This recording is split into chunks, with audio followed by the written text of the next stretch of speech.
আমার মনে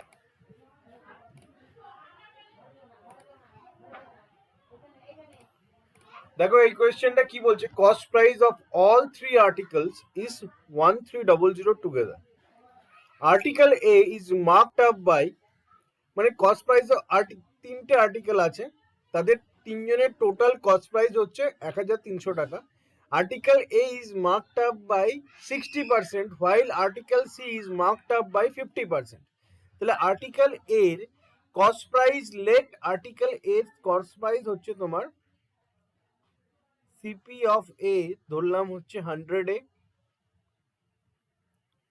তাতে তার এমপি অফ এ কত দাঁড়াচ্ছে 160 এ। ঠিক আছে, আর কি বলেছে, while article C is marked up by 50%, তাহলে সিপি অফ সি যদি 100 সি হয়, তাহলে MP of C 150 C, marked up by 50% and cost price of article C is y। ও আচ্ছা সরি, এখানে বলে দিয়েছে কস্ট প্রাইস, তাহলে এটা আমি y ধরেই এগোচ্ছি। এটা y হলে মার্কড আপ বাই 50%, মানে 3/2।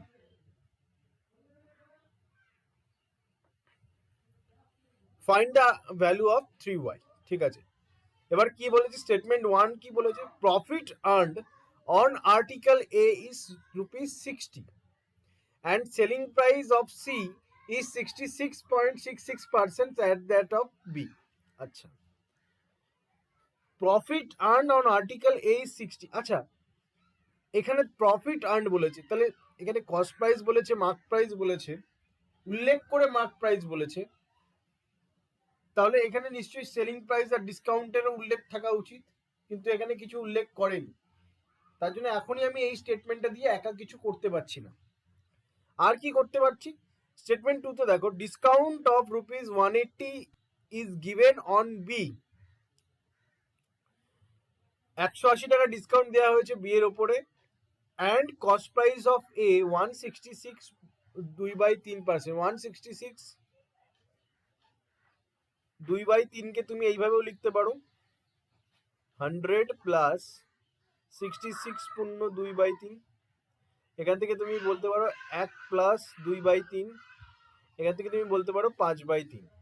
ঠিক আছে, কস্ট প্রাইস অফ এ এত percent of discount of B, মানে সিপি অফ এ কত হবে, সিপি অফ এ দাঁড়াবে হচ্ছে, সিপি অফ এ দাঁড়াবে 5/3 অফ 180, ডিসকাউন্ট যত দেওয়া হয়েছে বি এর উপরে। তাহলে সিপি অফ এ কত চলে আসলো, 300। তাহলে সিপি অফ এ যদি তোমার হয়ে যায় 300, তাহলে এমপি অফ এ কত হয়ে যাবে 480। তাহলে সিপি বেরিয়ে গেল, এমপি বেরিয়ে গেল। ঠিক আছে, এরপরে কি বলেছে স্টেটমেন্ট 3 তে, mark price of B is 420 more than that of mark price of A. Mark price of A কত আছে 480, তাহলে মার্ক প্রাইস অফ বি কত দাঁড়াবে 480 প্লাস 420, তাহলে এখানে তোমার দাঁড়াচ্ছে 900। এবার এখানে দেখো স্টেটমেন্ট, সেকেন্ড স্টেটমেন্টে কি আছে, কারণ আমি সেকেন্ড স্টেটমেন্টের সঙ্গে কম্বাইন করেছি। সেকেন্ড স্টেটমেন্টে কি আছে, সেকেন্ড স্টেটমেন্টে তোমার 180 ডিসকাউন্ট দেওয়া হচ্ছে বি এর উপরে, তার মানে এর উপরে যদি আমি 180 ডিসকাউন্ট, তাহলে কত আসছে 0 2 720। Article B is sold at 20% profit, তাহলে এটা কি, এটা SP of selling price of B. তাহলে আমি বলতে পারি 120 ইউনিটের ভ্যালু যদি তোমার, যেহেতু 20% প্রফিটে বেচছে, 120 ইউনিটের ভ্যালু যদি তোমার 720 হয়, 1 ইউনিটের ভ্যালু 6, আর 100 ইউনিটের ভ্যালু কত 600। তাহলে CP of article B is 600। তাহলে তুমি সিপি অফ আর্টিকেল এ পেয়ে গেলে, সিপি অফ আর্টিকেল বি পেয়ে গেলে, সিপি অফ আর্টিকেল সি তোমাকে বের করতে হবে, যেটার ভ্যালু তোমাকে বলেছে ওয়াই ইকুয়ালস টু দিয়েছে 1300। তাহলে তুমি সি ওয়াই এর ভ্যালু বের করতে পারবে এখান থেকে, এই দুটোকে এই রাইট হ্যান্ড সাইডে নিয়ে গিয়ে ওয়াই ভ্যালু যদি বেরিয়ে যায় তাহলে 3y বেরিয়ে যাবে। তার মানে কি, তার মানে আমি স্টেটমেন্ট সেকেন্ড আর স্টেটমেন্ট 3 দিয়েই আমি কাজ হয়ে যাচ্ছে। তাহলে second and third is our correct answer, option B is our correct answer. বলো বুঝতে পেরেছো? যেহেতু ফার্স্ট স্টেটমেন্টে তোমাকে এখানে বলে দেওয়া আছে profit earned on article A is ₹60, আর তোমাকে এখানে উল্লেখ করে দিয়েছে এ কে মার্ক আপ করছি 60% এর এভাবে। যদি এখানে মার্ক আপ উল্লেখ করে না দিত, মার্ক আপ করা হচ্ছে মানে সেখান থেকে ডিসকাউন্ট পড়বেই পড়বে। যদি মার্ক আপের কথা উল্লেখ না থাকতো তাহলে আমরা ডাইরেক্ট ওইখান থেকে প্রফিট বসিয়ে আমরা কিছু একটা করতে পারতাম এ কে নিয়ে, ঠিক আছে। কিন্তু এখানে যেহেতু মার্ক আপ উল্লেখ করে দিয়েছে তার মানে ওখান থেকে ডিসকাউন্ট পড়বে, কিন্তু ডিসকাউন্ট কত পড়বে আমি জানি না, এসপি কত হচ্ছে আমি জানি না, সিপি জানি না। তার জন্য আমি এখান থেকে শুধু প্রফিট যে দেওয়া আছে এখান থেকে আমি কোনো কিছুই করতে পারছি না। আর এই স্টেটমেন্টটা থেকে খালি রেশিও বেরোবে, রেশিও দিয়ে আমি আর এরপরে আর কিছুই করতে পারতাম না, ঠিক আছে।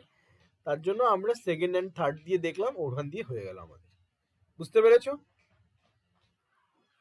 দেখো কি বলছে, ABC entered into a partnership with initial investment in the ratio 3:2:4। আচ্ছা, তাহলে ABC এরা 3A 2A আর 4A এত প্রিন্সিপাল নিয়ে একটা বিজনেসে ঢুকেছে। Profit earn by A and B after 2 years is Z and Y, ঠিক আছে। Find the difference between Z and Y। আচ্ছা, 2 বছর পরে তাদের A আর B এর প্রফিট আর্ন হচ্ছে Z আর Y, ঠিক আছে, বেশ। এবার কি বলছে স্টেটমেন্ট 1 এ কি বলছে, after 1 year A withdraws ₹K and B withdraws ₹K minus 500। তাহলে এর ক্ষেত্রে বলছে আফটার 1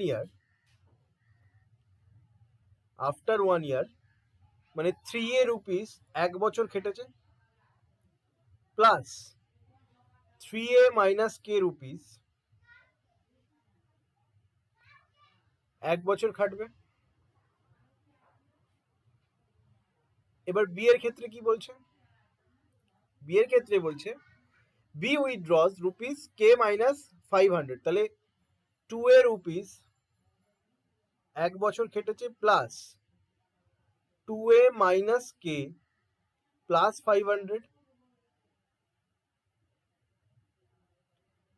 এটা পরের বছর খাটবে। After 6 months C added after another 6 months. আচ্ছা, after 1 year A withdraws K, B withdraws K minus 500, ঠিক আছে। আফটার অ্যানাদার 6 মান্থস, তার মানে 1 বছরে 12 মাস হয়, 12 মাস পরে এ তুলেছে টাকা, 12 মাস পরে বি তুলেছে টাকা, আবার এক্সট্রা 6 মাস পরে সি অ্যাড করেছে 100M, টোটাল তো 2 ইয়ার্স। তার ভেতরে সি কত মাস পর্যন্ত ইনিশিয়াল ইনভেস্টমেন্টে কাটিয়েছে, 1.5 ইয়ার্স পর্যন্ত। 1.5 ইয়ার্স পর্যন্ত সে ইনিশিয়াল ইনভেস্টমেন্ট কাটিয়েছে, কারণ এক্সট্রা 6 মান্থস পরে সে অ্যাড করেছে। তাহলে আমি এখানে বলতে পারি সি এর ক্ষেত্রে যে 4A কতদিন খেটেছে, 1.5 ইয়ার্স পর্যন্ত খেটেছে, প্লাস 4A প্লাস 100M, এটা লাস্টের 0.5 মান্থস কেটেছে, ঠিক আছে। অ্যান্ড আচ্ছা বি লেফট দ্য বিজনেস। আচ্ছা, এখানে গল্প আছে। কথা হচ্ছে প্রথম 1 বছর এ টাকা, 1 বছর পরে এ টাকা বের করেছে, বি তার 1 বছর এর পরে টাকা বের করেছে এতটা। After another 6 months C added এত, মানে 1.5 ইয়ার্সে গিয়ে সি অ্যাড করেছে এত টাকা এবং বি লেফট করে গেছে, মানে বি টোটাল 2 বছর পর্যন্ত খাটেনি, কিন্তু বি খেটেছে হচ্ছে 1.5 বছর পর্যন্ত। তাহলে তোমার এইখানে এটা 0.5 হবে, এটা হয়ে যাবে তোমার 0.5, ঠিক আছে। তাহলে এবার যদি এটাকে সিম্পলিফাই করি, সিম্পলিফাই করলে আমার কি আসছে, এর ক্ষেত্রে কি আসছে, এর ক্ষেত্রে আসছে 3A plus 3A 6A 6A minus K, 6A minus K। B এর ক্ষেত্রে কি আসছে 2a আর এটা 0.5 মানে 1/2, 2a প্লাস a 3a, ঠিক আছে, 500 হয়ে যাবে 250 প্লাস 250 মাইনাস k/2, ঠিক আছে। আর সি এর ক্ষেত্রে কি হবে, 4×5 = 6a আর ওদিকে 2a, কারণ এটা 1/2 আছে, 6a আর 2a 8a প্লাস 50m, ঠিক আছে। এটা হচ্ছে এত টাকা আফটার 2 ইয়ার্স পর্যন্ত সে ইনভেস্ট করেছে। এবার স্টেটমেন্ট 2 তে কি বলছে, profit earned by C is 12,800 টাকা সি প্রফিট করেছে, and ratio of profit earned by A and B is 20:30. আচ্ছা, দেখো profit earn by C is 12,800, এটা দিয়ে ডাইরেক্ট তুমি কিছু করতে পারবে না, ঠিক আছে। রেশিও দিয়ে যদি তুমি যাও এ আর বি এর 6a minus K by 3a plus 250 minus k/2 equals to, তোমাকে রেশিও কত বলে দিচ্ছি, 20/30। কিন্তু তুমি যদি এটাকে সলভ করো, সলভ করলে কি এ কেটে যাচ্ছে, দেখো একবার, 3×60, 6×13 78, তাহলে 60 আর 78 টোটাল এটা কাটছে না, ঠিক আছে। এখানে তোমার কে কাটছে নাকি, দেখো 13k, আর এদিকে তোমার 20k কাটছে না, ঠিক আছে, সরি 13k আর 10k কাটছে না। তাহলে যদি তোমার কেটাও না কাটে এটাও না কাটে, এরপরে যে ইকুয়েশনটা দেবে সেটা এ আর কে দিয়ে একটা ইকুয়েশন দেবে, এখানে এ আর কে দিয়ে একটা ইকুয়েশন আসবে, তাই তো, হ্যাঁ কি না, এ আর কে দিয়ে ইকুয়েশন আসবে। এবার এ আর কে কে এলিমিনেট করার জন্য আমাকে আরেকটা ইকুয়েশন আনতে হবে, আরেকটা ইকুয়েশন, দেখো 12,800 দিয়ে আমার কিছু আসছে না, কারণ এটা আমাকে ইকুয়েশন আনতে হবে। তাহলে এবার স্টেটমেন্ট 3 তে যাই। স্টেটমেন্ট 3 তে দেখো কি বলেছে, এখানে যদি তুমি দেখো প্লাস প্লাস হচ্ছে, প্লাস প্লাস হয়ে এখানে 20 হচ্ছে, এখানে 4 হচ্ছে, তার মানে এখানে এম এর ভ্যালু হয়ে যাচ্ছে তোমার 20 আর এন এর ভ্যালু হয়ে যাচ্ছে তোমার 4। এবার যদি সি এর এখানে এম এর জায়গায় তুমি যদি 20 বসাও, 8a প্লাস 1000, ঠিক আছে, 8a প্লাস 1000। আচ্ছা, profit earned by C is 12,800, এখান থেকে তুমি যদি ডাইরেক্ট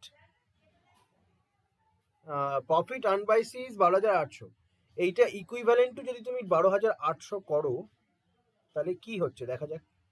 তাহলে 8a ইকুয়ালস টু তোমার কত যাবে, 008 00811, 8 দিয়ে দিলে 8 দুগুণা 16, 8 ওকে 8, 4 8 32, 8 ওকে 8, 3 8, 4 8 32, 32 6 0, 8 8 64, 7 8 56, 5 8 40,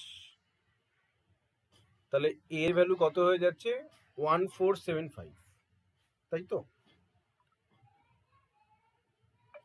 এর ভ্যালু হয়ে যাচ্ছে 1475। তাহলে এর ভ্যালু যদি তোমার 1475 হয়,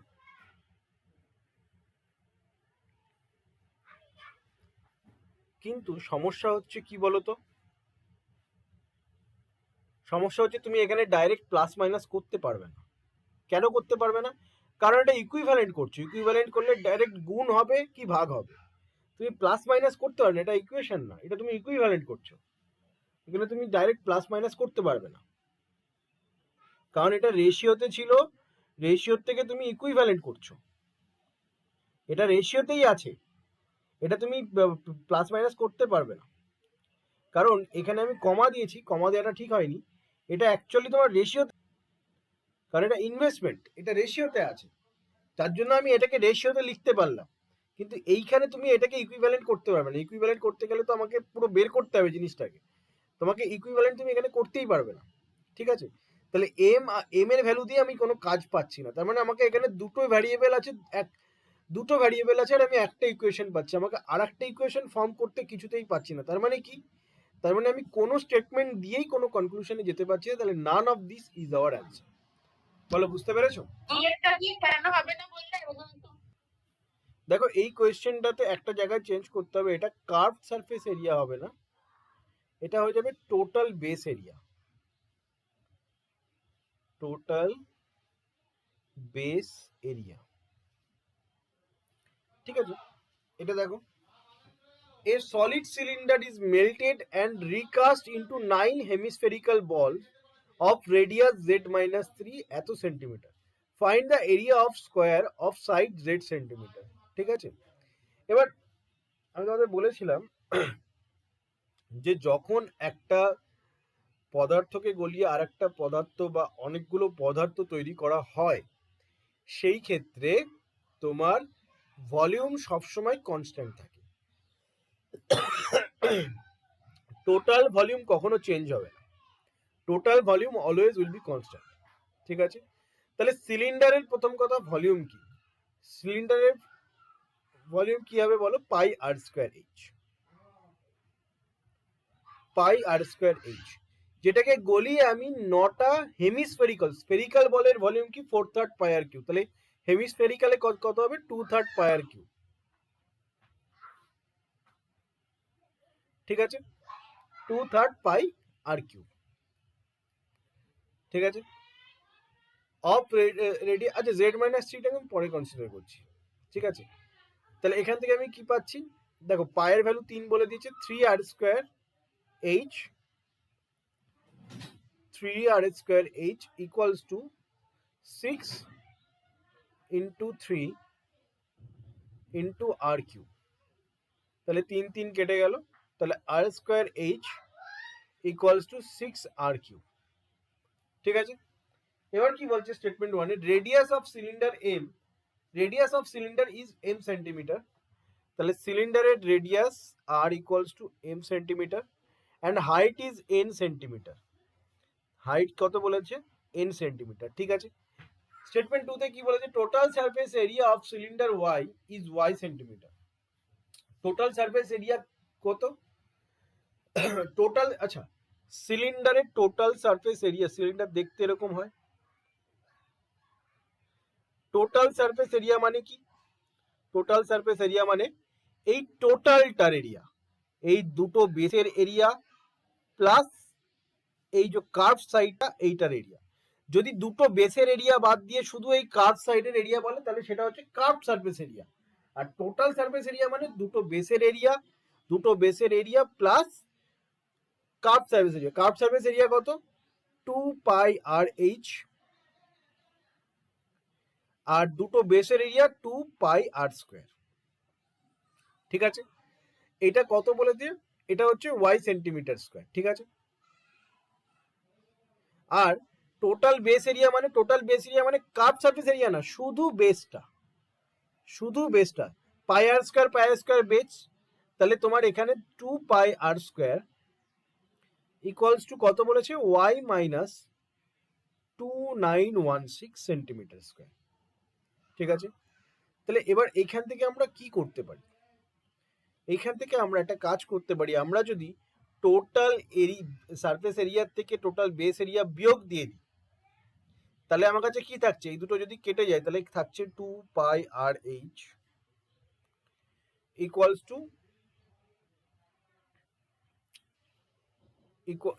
টু তোমার এখানে ওয়াই ওয়াই কেটে যাচ্ছে, থাকছে 2916, তাহলে 3 দুগুণা 6, 6 দিয়ে যদি ডাইরেক্ট কাটো তাহলে আর এইচ ইকুয়ালস টু কত?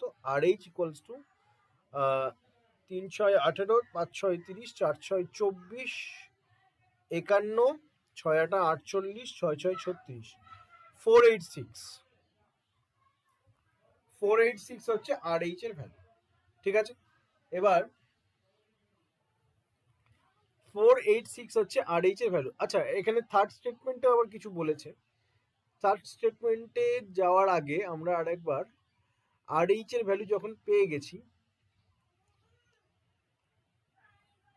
আর ইন্টু আর এইচ, এটাকে আমরা বলতে পারি আর ইন্টু আর এইচ। আর মানে কি বলবো তাহলে? আচ্ছা ঠিক আছে, দেখো এবার এইটাকে 3 নম্বর স্টেটমেন্টে যেতেই হবে আমাকে। 3 নম্বর স্টেটমেন্টে কি বলছে, 36 মানে 6m² 6m তার whole square equals to 12mn minus n square. এইটাকে যদি লেফট হ্যান্ড সাইডে নিয়ে যায় তাহলে কি দাঁড়াচ্ছে হচ্ছে n square minus 2 into n into 6m plus 6m এর হোল স্কোয়ার ইকুয়ালস টু 0। তাহলে এখান থেকে বলতে পারি n মাইনাস 6m এর হোল স্কোয়ার ইকুয়ালস টু 0। তাহলে n ইকুয়ালস টু 6m আমরা বলতে পারি।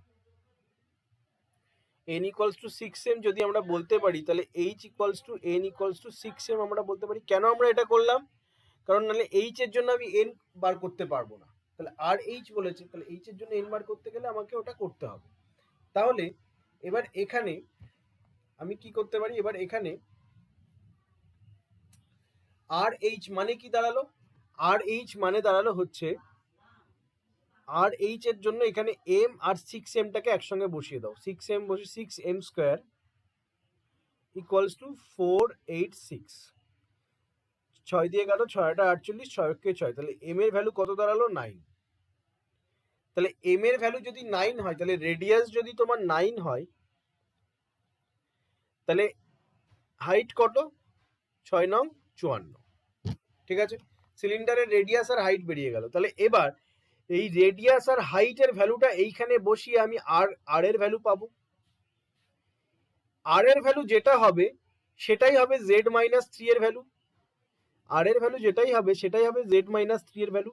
আর জেড মাইনাস 3 এর ভ্যালু পেয়ে গেলে আমি এখান থেকে জেড এর ভ্যালু বার করতে পারবো। আর জেড পেয়ে গেলে কি বলেছে, আমাদের জেড বের করা কাজ না, আমাদের বের করা কাজ হচ্ছে এরিয়া অফ স্কোয়ার যার সাইড হচ্ছে জেড। জেড যদি আমরা পেয়ে যাই সেখানে যদি আমি স্কোয়ার করে দিই সেটাই আমার স্কোয়ারের এরিয়া হয়ে যাবে, সেটাই আমার স্কোয়ারের এরিয়া হয়ে যাবে। তাহলে আমাদের কি করতে হবে, আমাদের তিনটেকেই কাজে লাগাতে হবে। কারণ প্রথমে আমি যদি খালি 2কে কাজে লাগাই, 2কে কাজে লাগালে আমি খালি আর এইচ ইকুয়ালস টু 486 পাবো, কিন্তু আমাকে তো আর স্কোয়ার এইচ এর মান বের করতে হবে। এবার আর স্কোয়ার এইচ এর মান বের করতে গেলে আমাকে আগে এইটা সলভ করতে হবে, এটা সলভ করতে গেলে আমি এম আর এন পাবো, এম আর এন এর ভেতরে একটা রিলেশন পাবো। এবার এম আর এন এর ভেতরে রিলেশন কি করে আর এইচ এর ভেতরে কার্যকর হচ্ছে সেইটা বলা আছে স্টেটমেন্ট 1-এ। কারণ বলা আছে যে radius M R height N. ঠিক আছে, সেখান থেকে আমি দুটোকে রিলেশন এস্টাবলিশ করে আমি দেখলাম, আমি সবকটাকে একটা ভ্যারিয়েবলে নিয়ে আসলাম। এবার একটা ভ্যারিয়েবলে নিয়ে আসে সেখানে আর এইচ এর জায়গায় পুট করে আমি এম এর ভ্যালু বার করলাম। আর এম এর ভ্যালু যখন পেয়ে গেলাম তখন তার মানে রেডিয়াস আর হাইট ইন্ডিভিজুয়ালি আমি ভ্যালু পেয়ে গেলাম। ইন্ডিভিজুয়াল ভ্যালু পেয়ে গেলে আমি ক্যাপিটাল আর এর ভ্যালু বের করতে পারবো, জেড এর ভ্যালু বের করতে পারবো, জেড স্কোয়ার এর ভ্যালু বের করতে পারবো। বলো বুঝতে পেরেছো? All three is required to answer the question. তাহলে all three is required to answer the question. বোঝা গেছে? Z is a two-digit number greater than 60. When digits of Z are interchanged, then Y is formed, which is also a two-digit number. এবার তাহলে এখানে আমি আমি ধরলাম Z equals to two-digit number কি হয়ে যাবে 10A plus B। যদি ডিজিটগুলোকে আমি ইন্টারচেঞ্জ করি তাহলে আমার সেটা কি হয়ে যাবে Y হয়ে যাবে, সেটাকে আমি কি বলবো 10B plus A। ঠিক আছে, এবার কি বলছে, z is at z greater than capital A Y, where A এখানে এ হচ্ছে capital A is the least odd number. Least odd number কোনটা আমাদের? আচ্ছা ঠিক আছে, তাহলে এখানে z গ্রেটার দেন 3y হবে, z গ্রেটার দেন 3y হবে। তাহলে where a is the least odd prime number আমাদের 3। তাহলে z গ্রেটার দেন 3y হচ্ছে, মানে z 3y এর থেকে বড়। ঠিক আছে, তাহলে z যদি 3y এর থেকে বড় হয় তাহলে আমি এখানে পুট করে দিই 10a plus b greater than 3 into 10b plus a। তাহলে আমি এখান থেকে বলতে পারি যে 10a plus b equals to 30b plus 3a। তাহলে এখান থেকে বলা যায় 7a equals to 29b, 7a equals to 29b। তাহলে এখান থেকে 7a equals to 29, sorry greater than 29b, ঠিক আছে, 7a গ্রেটার দেন 29b। তাহলে এইবার এখানে এ আর বি এর ভ্যালু যদি আমাকে বের করতে হয়, তাহলে সেই ক্ষেত্রে আমি একটা কাজ করতে পারি, এ আর বি এর ভ্যালু অ্যাজিউম করতে পারি। এবার এ আর বি কি সিঙ্গেল ডিজিট, তার মানে আমি 0 to 9 আমি অ্যাজিউম করব, সিঙ্গেল ডিজিট 0 to 9 আমি অ্যাজিউম করব এ আর বি এর ভ্যালু। তাহলে আমি লেট বি ইকুয়ালস টু 1 ধরলাম। বি যদি 1 হয় তাহলে এর ভ্যালু কি হবে, যে সেটা 29-এর থেকে 29-এর থেকে বড় হবে। এর ভ্যালু কি হবে, তাহলে এর ভ্যালু কি কি হতে পারে দেখো, 3 7 21, এর ভ্যালু 3 হলে হবে না। 4 7 28, 28 হলেও হবে না। তাহলে 5 6 7 8 9 এই কটা হয়ে যেতে পারে এর ভ্যালু। কিন্তু এখানে আবার একটা কথা আছে, এখানে কি আছে যে z is a 2 digit number which is greater than 60। তাহলে এর ভ্যালু যদি 5 হয়, এর ভ্যালু যদি 5 হয় তাহলে 5 7 35, এর ভ্যালু যদি 5 হয় তাহলে 5 7 35, তার মানে কি, সরি এর ভ্যালু যদি 5 হয় সেটা 50 থেকে শুরু হচ্ছে। এর ভ্যালু যদি 5 হয় তাহলে সেক্ষেত্রে সেটা 50 থেকে শুরু হচ্ছে, তার মানে কি সেটা লেস দ্যান 60, তাহলে এ হবে না, এ 5 হবে না, ঠিক আছে। তাহলে এর ভ্যালু কি কি হচ্ছে 6 7 8 9, ঠিক আছে।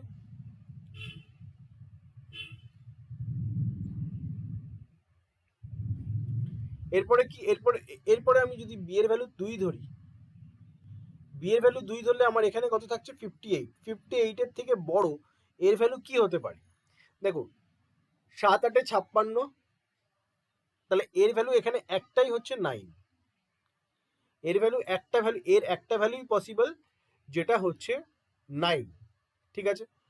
তাহলে এখানে তাহলে আমি এর ভ্যালু কি কি হতে পারে, তাহলে পসিবল ভ্যালুজ অফ এ কি কি হতে পারে, আমি কি কি লিখতে পারি পসিবল ভ্যালুজ অফ এ।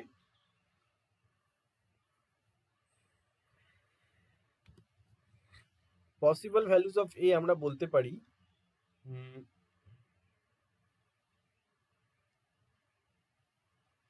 61 থেকে, কারণ গ্রেটার দেন 60, তাহলে 61 থেকে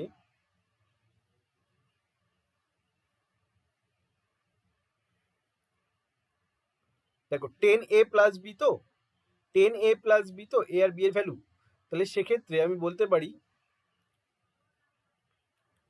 যে বি এর ভ্যালু যদি 1 হয় তাহলে 61, তাহলে জেড এর ভ্যালু, জেড এর পসিবল ভ্যালু কি কি হতে পারে 61, 71, 81, 91, আবার 92। তেমনি ওয়াই এর পসিবল ভ্যালু কি কি হতে পারে 16, 17, 18, 19, 29। কারণ উল্টো ডিজিট করলেই, ইন্টারচেঞ্জ করলেই তোমার ওয়াই হয়ে যাচ্ছে। কারণ আমার যদি এর ভ্যালু যদি আমি এখানে 5 রাখতাম, কেন এখানে 5কে কাটলাম, যদি 5 রাখতাম তাহলে এটা আমার কি হয়ে যেত 50-এর ঘরে চলে আসতো, কিন্তু সেটা লেস দ্যান 60 হয়ে যেত। কিন্তু আমাদের গ্রেটার দ্যান 60 বলেছে, তার জন্য আমি এটাকে 5 রাখতে পারলাম না, তার জন্য 6 7 8 9 এর পসিবল ভ্যালু। আর এখানে আর একটা পসিবল ভ্যালু আসছে বি যদি 2 ধরি তাহলে সেটা হচ্ছে 9, সেক্ষেত্রে 61, 71, 81, 91, 92, আর উল্টো করলে তোমার ওয়াই চলে আসছে, ঠিক আছে। এবার প্রথম কোয়েশ্চেন কি বলেছে, unit digit of c to the power 99 is 3 square. এটা আমাকে প্রুফ করতে হবে, unit digit of c to the power 99 is 3 square, where c is the sum of all possible values of y. দেখো y এর সবকটা possible values এর সাম বলেছে C, তাহলে ওয়াই এর যোগফল কত হচ্ছে 9 9 18, 18 আর 8 26, 26 আর 7 33, 33 আর 6 39, 9 হাই থাকছে 3, 3 আর 2 5, 5 আর 1 6, 6 আর 1 7, 7 আর 1 8, 8 আর 1 9, 99। তাহলে সি এর ভ্যালু কত হচ্ছে 99, তাহলে সি এর ভ্যালু যদি 99 হয়, টু দি পাওয়ার 99।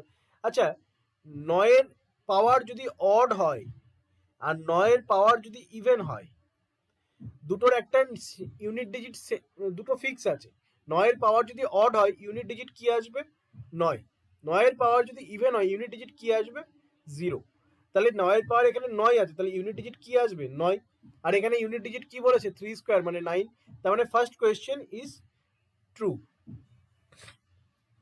সেকেন্ড কি বলেছে? HCF of least value of y and highest value of z is a minus 1। তাহলে HCF of least value of y, y এর লিস্ট ভ্যালু, y এর লিস্ট ভ্যালু কত? y এর least value হচ্ছে তোমার 16, আর highest value of z, highest value of z is 92। এদের ভেতরকার HCF বলেছে a minus 1, a minus 1 means 2, কারণ a হচ্ছে 3, 3 মাইনাস 1 মানে 2। ঠিক আছে, এবার দেখো এইখানে তোমার এর হাইয়েস্ট পসিবল ফ্যাক্টর কি 2 হবে? কারণ এখানে আছে 4 গুণ 4, আর 4 দিয়ে কাটলে 4 গুণ 4 কে 4, 13, সরি 13 না 23, 23। তাহলে হাইয়েস্ট পসিবল ফ্যাক্টর এখানে 4 আসছে, নট 2। যদি এটা প্লাস হতো তাহলে ট্রু হয়ে যেত, তার মানে আমার এটা ভুল হচ্ছে। এরপরে কি বলছে? when d is dividing by 30, remainder is 6, where d is the sum of all possible values of z, z এর সবকটা পসিবল ভ্যালুস এর সাম হচ্ছে d। তাহলে 2 এর একে 3, 3 এর একে 4, 4 এর একে 5, 5 এর একে 6, 9 9 18, 18 আর 26, 26 আর 7 33, 33 আর 6 39। এটাকে যদি আমি 13 দিয়ে ভাগ করি, 3 13 39, 6 রিমাইন্ডার থাকছে, তার মানে এটাও তোমার ট্রু। তাহলে 1 and 3 ইজ ট্রু। তাহলে option C is our correct answer. বলো, বুঝতে পেরেছো? দেখো এই কোয়েশ্চেনটাতে কি বলছে? A carpet making factory has certain number of workers divided into 2 teams A and B.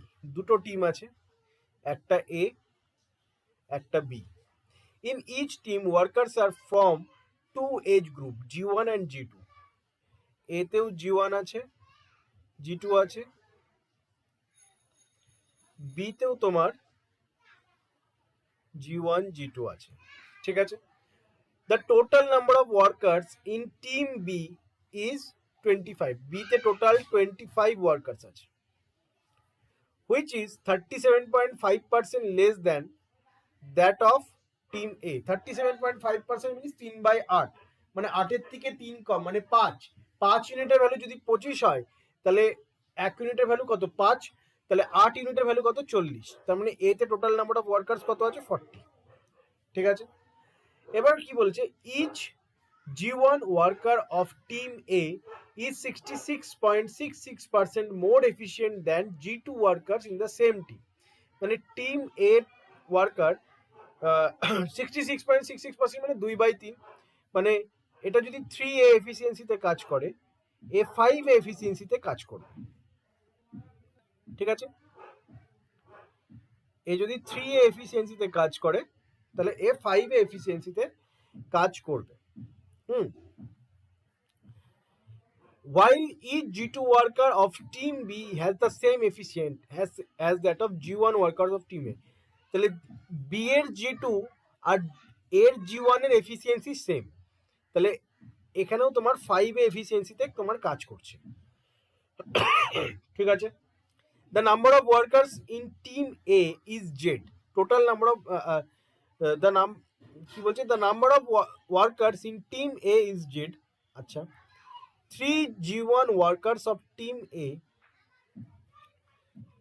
3টে G1 workers of team A, team এর 3জন G1 ওয়ার্কার যাদের এফিসিয়েন্সি 5A করে। ঠিক আছে, and 15 G2 workers of team B together can make 600 carpets in 40 days। তার মানে কি? that number of workers in team A is যে 3 G1 workers of team A, 3টে G1 workers of team A, team A and 15 G2 workers plus 15 G2 ওয়ার্কারের efficiency কত, এটাও 5 করে, ঠিক আছে। Can make 600 black carpets in 40 days, তার মানে এর সঙ্গে একটু ইন্টু 40 করলে টোটাল ওয়ার্ক আমার 600 চলে যাবে, মানে MDH ফর্মুলা, ঠিক আছে। Total man power into number of days equals to total work. তাহলে এখান থেকে যদি আমি ক্যালকুলেট করি, তাহলে আমি এখান থেকে আমি 5 এ কমন নিয়ে নিই, 5 এ কমন নিয়ে নিই, তাহলে এখানে তোমার যদি আমি 5 এ কমন নিই, 5 এ কমন নিয়ে 5 আর 15 18 ইন্টু 40 ইকুয়ালস টু 600, তাহলে এটা কেটে গেল, 5 দিয়ে কাটো, 5 বারং 60, 4 দিয়ে কাটো 3, তাহলে এর ভ্যালু কত চলে আসছে, এর ভ্যালু আসছে 1/6, তাহলে এর ভ্যালু চলে আসছে আমার 1/6, ঠিক আছে। এরপরে কি বলেছে, এরপরে বলেছে while Z workers of team A together can make 750 black carpets in 25 days, এবার Z ওয়ার্কার মানে Z এর value 40 workers of team A। এবার দেখো 40 ওয়ার্কার্স এর ভেতরে কারুর এফিসিয়েন্সি 5 এ আছে, কারুর এফিসিয়েন্সি 3 এ আছে, তুমি ডাইরেক্ট 40 ইন্টু 25 ইকুয়ালস টু 750 করতে পারবে না, তুমি direct number of workers into number of days equals to total work করতে পারবে না। কেন করতে পারবে না, কারণ এদের ভেতরে ডিফারেন্ট এফিসিয়েন্সিস আছে। তাহলে আমি ধরলাম যে G1 ওয়ার্কার্স হচ্ছে কে, আর G2 ওয়ার্কার্স হচ্ছে কে মাইনাস 40, সরি 40 মাইনাস কে, G2 ওয়ার্কার্স হচ্ছে 40 মাইনাস কে, 40 মাইনাস কে, ঠিক আছে। তাহলে আমি কে ইন্টু 5 এ এফিসিয়েন্সিতে করছে, প্লাস 40 মাইনাস কে ইন্টু 5 এ এফিসিয়েন্সি 3 এ এফিসিয়েন্সিতে করছে, ঠিক আছে, ইন্টু নাম্বার অফ ডেজ কত নিচ্ছে 25, তাতে টোটাল নাম্বার অফ কার্পেটস কত বানাচ্ছে 750, 25 দিয়ে 750 কে কাটলে 30 থাকছে এখানে।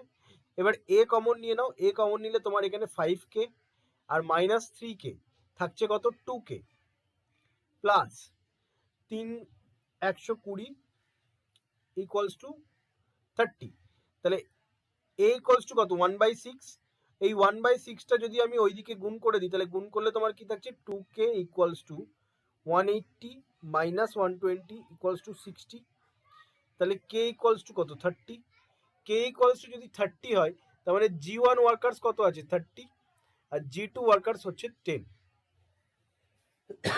ঠিক আছে। G1 ওয়ার্কার্স আছে 30 আর G2 ওয়ার্কার্স হচ্ছে 10। Each G1 worker of team B is twice efficient as that of G2 worker in team বলছে each G1 worker of team B is twice efficient as that of G2 worker, তাহলে G2 worker team B তে যত আছে তার twice efficient, তাহলে এটা কি হয়ে যাচ্ছে 10A twice efficient